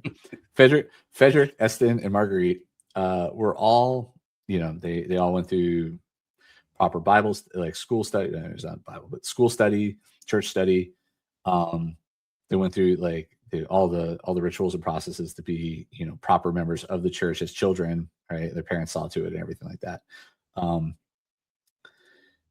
Frederick didn't necessarily, he was not going towards heavy support of the church. He's from everything you can see, he was not a party person, but was more on the social scene of things. Their sister wasn't, because she was the oldest. She was like 5 years older. So she was more already attending university when he passed away and everything like that. She was going to school for proper business training and everything like that. Eston wasn't like heavy church, but he was an anti-church at the time, at least, or whatever. And here you can see is that when Frederick died in a duel, that's as much information as you have at the moment. Okay. Eston went to go, instead of going straight to university and so forth, went abroad. And it was during his time abroad that I guess things changed, and you can see it in like there are letters back and forth between him and his sister talking about his travels or whatever. They're not very forthcoming, just saying like, just so you know, sister, I'm here. How are mom and dad and so forth. And then eventually the parents died sometime later. I think it was about 10 years later. I'll give you the exact dates. And then Marguerite took over so the grandparents passing away was immediate after Frederick died. But Frederick was the first known death in the family before the grandparents died, and then of course Marguerite and her family dying. So like, but her children all died before Marguerite did. All right. So Frederick was 19, but he must have had a child. So is there details on who my actual parent is? No, there's not. Not that you've seen so far. You would have to Okay. delve a little bit deeper into that. But I from would what you could see, Miss Dreadmire is keeping you pretty busy with the Okay. training and the mat. Okay. Yeah. So at this time, it's not something that during these 2 days of in Eston's office that you necessarily can cram all that or grab that info. It's a spa day, right? So I'll just be there in my robe and slippers. Yeah, exactly. Well, for you, it's pretty much that, right? Yeah. You're flipping through books in your nice fluffy robe. So yeah, Bunny ear slippers. exactly. Yeah. So and then that's pretty much your 2 days. Your 2 days are just more of the same of looking through things and kind of getting a little bit of exposure to what Eston's office is and the manuscripts that are there. So if you wanted to, you could always potentially refer back to those or go back to this and spend time. But at the moment, again, most of this is your training to basically become a master level 3. Okay. Mm-hmm. Yeah. And then so would this library like give me a bonus for like a history check with the family if I spend time like researching it? No bonus, but it would give you at least the ability to do research on the family. Okay. Yeah. Nice. Yeah. It would be a source where you could go for information to try and learn more about the family. Yeah. Okay. Yep. And then your Saturday morning starts with everybody coming back from their spa days, not a spa day. And are they wearing bunny slippers too? No, they were not wearing bunny slippers. You came the closest to being able to wear bunny slippers than anybody is going to be.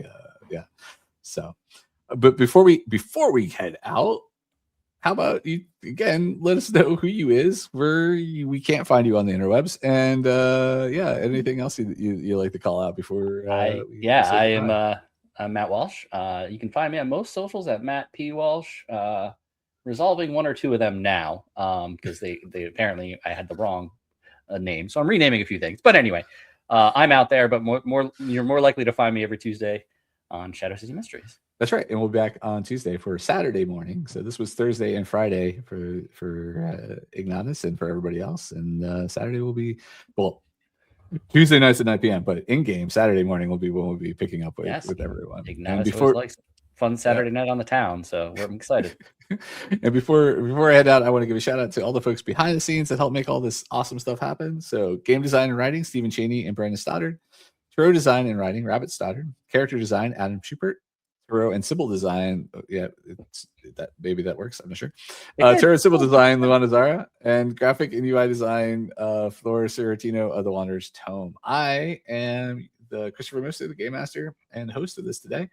And we'll tune in not Sunday night, Monday night for the last of the one-on-ones where we get with Quinn and Raven, also known as Goblin Katie, Downey, and Mandy for their one-on-one sessions before, again, moving to our normal Tuesdays at 9 p.m. So Monday, 9 p.m. Eastern, check in for that one-on-one session. All right.